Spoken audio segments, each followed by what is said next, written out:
We are going to be starting our next unit on expressions. So if you did not get this packet yet, you can print it off from the link. You can pick one up in the entryway at the middle school. You can pick one up in the office, or you can just copy the stuff down on a notebook and write it in your notebook. So what is an expression? An expression is a math phrase that contains numbers, variables, and symbols. So our addition, subtraction, multiplication, and division can be all of those. So you guys are used to mathematical expressions. 2 plus 7, 25 minus 6. You can be dividing it. So those have numbers and symbols. And then what makes it an algebraic expression is when you throw in a variable. So something plus 7, 25 minus h. Knowing that m times 3 is the same thing as 3 times m. This is division, p divided by x plus 4. So that's the difference between a mathematical expression and an algebraic expression. Algebraic has variables. Next, what is a variable? A variable is just a letter that's used in place of a number. Now, you might not always know what that number is, so in expressions, you might just leave it with that variable as your answer. Once we get going into our next unit, equations, the goal is to solve and figure out, okay, what number does that variable actually equal? And you're going to want to pause it on this next section so that you can write down these phrases, these words. So I compiled a list of words within word problems that would tell me, how do I know when to add, subtract, multiply, or divide? And this is where I always struggled in school, is when I read a word problem, how am I supposed to know what they're wanting me to do? So these are words, increase, altogether, total, in all, that help us know when to add. Decrease, difference, less than, how many more, subtract.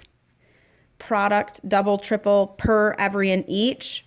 All of these means to multiply, and a lot of times in our word problems we're using per or each or every. And then quotient, split, separate, those types of words tell us to divide. So go ahead and pause it, copy these notes down, and then you can start the video again when you're ready. So the next section is looking at phrases and being able to write them as a algebraic expression or a mathematical expression. So we're going to use word problem breakdown while we do this. So it says the number of books B doubled.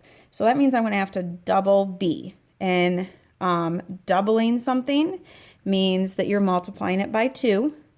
So multiplying B by 2. Then increased by 17. Increase means to add. And when you apply word problem breakdown, it makes it easier to figure out what is the expression that you're writing, because now we already have it written. So my books doubled plus 17. 10 less than the number of footballs, and for footballs we're putting in F. Now, one thing that's important is when you see this word less than or more than, it tells you to put that number at the very end, because I don't know that I have specifically 10 less until I know how many they have. So they have a certain number of footballs and I have 10 less than that. So anytime you see that word less than or more than, it means put it at the end.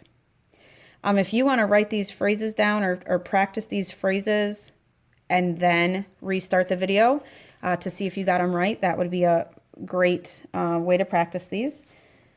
Okay, the product of C candy bars, so product, I know means to multiply, of C candy bars and 5. So that means I'm multiplying. So this could say C times 5. Or it could say 5 times C. Or what we really want you to start doing is knowing that 5C, so a number and a variable pushed together, means to multiply. Quotient means the answer of a division problem. So we have 9 and x. And when it says it this way, the quotient of 9 and x, it means to keep it in that order. So 9 divided by x.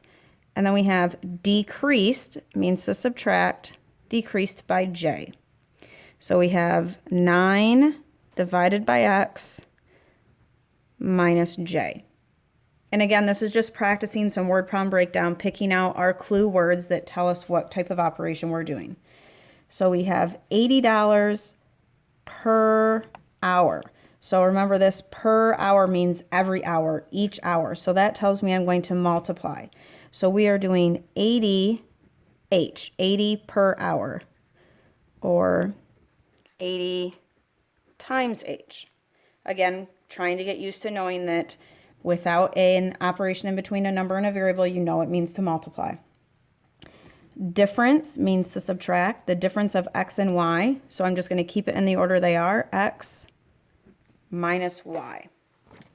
So real important that we are working on word problem breakdown. We're boxing in, we're circling.